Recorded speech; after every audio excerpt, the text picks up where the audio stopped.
1 kg stationary bomb is exploded in the 3 parts having the mass 1:3 respectively. Parts having the same mass move in perpendicular direction with velocity 30 meter per second. The velocity of the bigger part will be.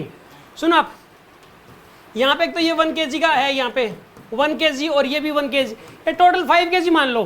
मास का ratio का 1:3, यानी total mass कितना मान लो आप इसमें 5 kg. हाँ जी क्या कह रहे हो? 1 kg बता रखा है. अच्छा पहले से बता रखे क्या 1 kg? ये टोटल मास कितना है इसका पहले से बताइए. 1 kg.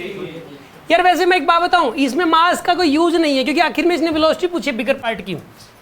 तो मास से कुछ भी हो, टोटल मास आप इस 1 kg की जगह 5 kg मान लो, कोई फर्क नहीं पड़ेगा क्योंकि फाइनली इसने वेलोसिटी पूछी है. और जो मासेस गए हैं ना उनका ना मतलब मास की वैल्यू की इतना मास गया ये नहीं दे रखा इसने उन मासेस का रेशियो दे रखा है बस.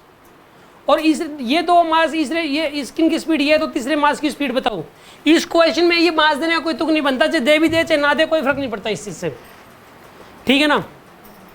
अगर ये कह देता कि ये 1 kg या 2 kg इधर जाएगा या फिर इधर जाएगा, ये बोल देता मतलब कि इतना मास इधर जाएगा, ठीक है, तो उस केस के अंदर जो है ना बिगर पार्ट की फिर तो आप इसका यूज करते हैं. ठीक है. अब ये काम करो, टोटल मास में इसकी जगह 5 kg मान रहा हूँ, इससे कोई फर्क नहीं पड़ेगा हमारे आंसर पे. 5 kg, 1 kg और एक 3 kg और parts having the same mass move in the perpendicular direction. अब ये जो है ना ये परपेंडिकुलर जा रहे हैं, कितनी स्पीड के साथ बताइए? 30, इसकी स्पीड 30, इसकी स्पीड 30. और अब ये कितना मास का बच्चा है यहाँ पर? ये 3 kg का, 3 kg का. इसकी स्पीड भाई, इसकी स्पीड हमें पता नहीं कितनी है.